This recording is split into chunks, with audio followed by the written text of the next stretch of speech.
This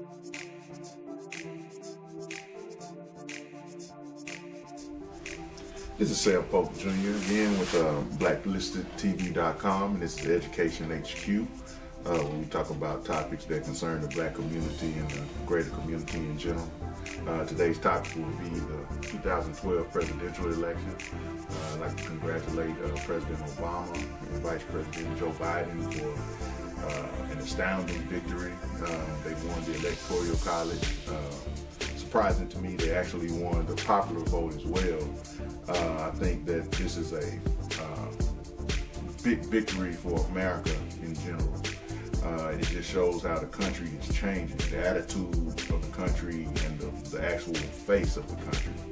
If you compare the two rallies, the concession speech rally from Romney and also the victory speech from Obama. Obama's actual victory speech, his crowd, the rally there, it actually looked like America. There were African Americans there, obviously. There were some white people, Asians, Indians, you name it. The face of America was there. If you look at Romney's crowd from his concession speech, it was primarily all older white men. And I think this is a look at the future for politics. If the Republican Party, if the conservative base of the Republican Party doesn't find out a way how to include minorities, gays, lesbians, the greater face of the American population, they'll probably never win a major political contest again outside of local politics, presidential campaigns, because they just don't speak to the greater face of America. They alienate women with their antiquated views on abortion and rape. The younger people growing up today even think differently than I do as far as gay and lesbian issues. It's just not a big deal to them. Race is also changing in a way where the line is becoming so blurred that you can't really say what you used to want to say as an older white male without offending somebody, even if you think you know who you're talking to by the way they look, because you can't really know their past or their gene pool. The Republican mindset is still alive and well, though.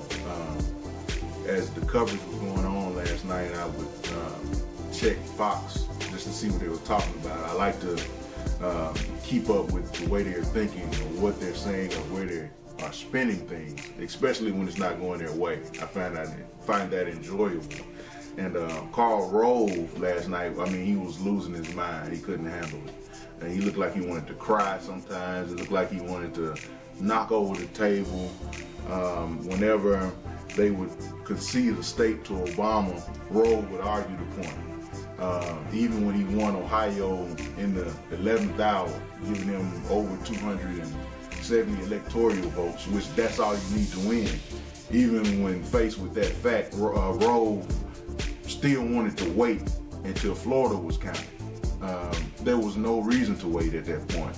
That's the equivalent of a football team winning 60-0, and there's a minute left, and both teams agree to just walk out on the field and let that 1 minute elapse because the contest has already been decided. Well, he still wanted to wait until every single vote was counted, even though he couldn't. There was no way Romney could win. They actually brought a psychiatrist out on Fox News to help people deal with the disappointment.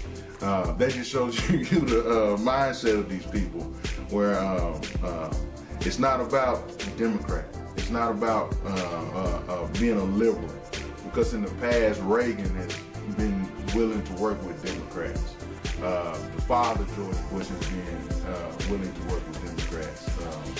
George W., and he worked with Democrats. In fact, he couldn't have gotten a lot of the help that he needed with some of the wars that he started, getting the funding for it without Democratic support. They are not willing to work with this president, not because he's a liberal or because he's black or because of the way he feels about health care, which, by the way, his plan for health care was Romney's original plan.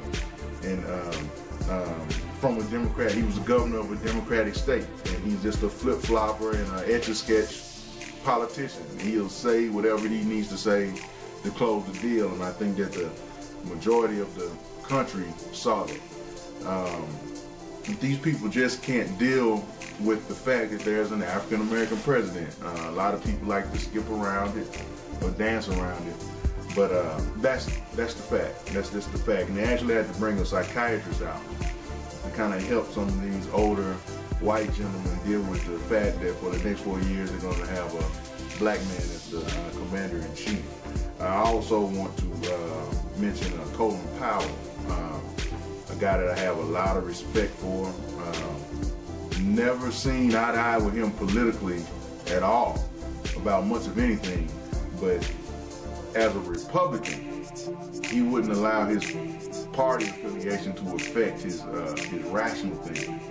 When faced with the idea of Romney on one side and the things that he would do if he had been president, like letting the car companies go under, letting them crash and burn and leaving thousands of people out of work, that would have been his way of dealing with it. But he kind of weighed the options of how Obama has dealt with things and how Romney would, and he picked Obama. He endorsed Obama, and it wasn't because of race. It was because of political ideologies. Governor Christie is another person I like to mention. He committed political suicide. I don't know if you know that or not, but when he admitted that Obama was actually doing a good job, when he said that when people asked him, should you be out campaigning in the last few hours for Romney, he said, I don't give a damn about an election right now. I've got citizens here that are suffering, helping Romney get elected, won't help them in their immediate situation. But Obama should be out campaigning too. But he's actually here with me trying to help the citizens of my state of New Jersey.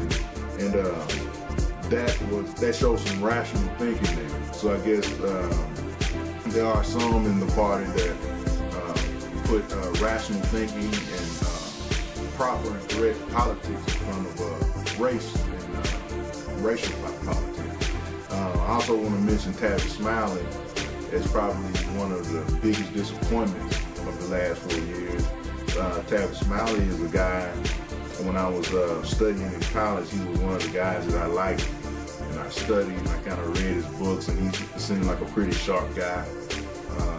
I just don't understand why he would endorse Romney when faced with the issue, when watching the debates, when knowing damn well who would be best for his people in the community that even he came from.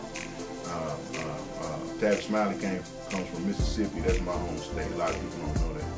And I just don't understand how he could bow, I guess, to the corporate pressures that give him funding to do what he does. He would put that before the best thinking or the best choice for his community and his people. That was kind of weird to me. And, I guess I'm gonna give Tavis another 4 years to make up for that. And I'm gonna watch him and see how he does before I totally, I guess, drop the hammer on him, give the brother a second chance. But I also would like to thank all of the organizations and people that, as Obama put it, pounded the pavement and made phone calls and raised money and registered voters so that they could come out in full force and actually vote for Obama. They tried every dirty trick in the book as far as making people wait in lines for 5 and 6 hours, not telling people to change their address information. So when they changed their address, they actually went to the place that they should have gone. But since they didn't get the card that had to change the address on there, they actually went to the wrong place. So they tried every trick in the book. But when you register an overwhelming number of people, they can't trick them all. And some are going to get through, and right is always going to be right, and wrong is always going to be wrong.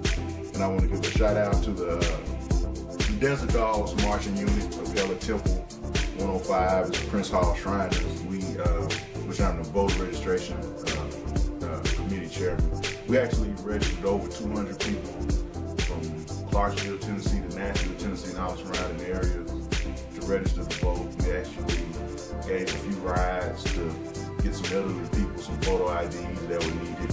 And I'd like to thank those brothers for pitching together and helping us put Barack Obama back in office. And I'd like to thank all of the college students and churches and organizations that pulled through to give this brother another chance at making this country more of what we feel it should be. And this is Sam Polk with Blacklisted TV, and this has been Education SQ, and I'll catch you next time.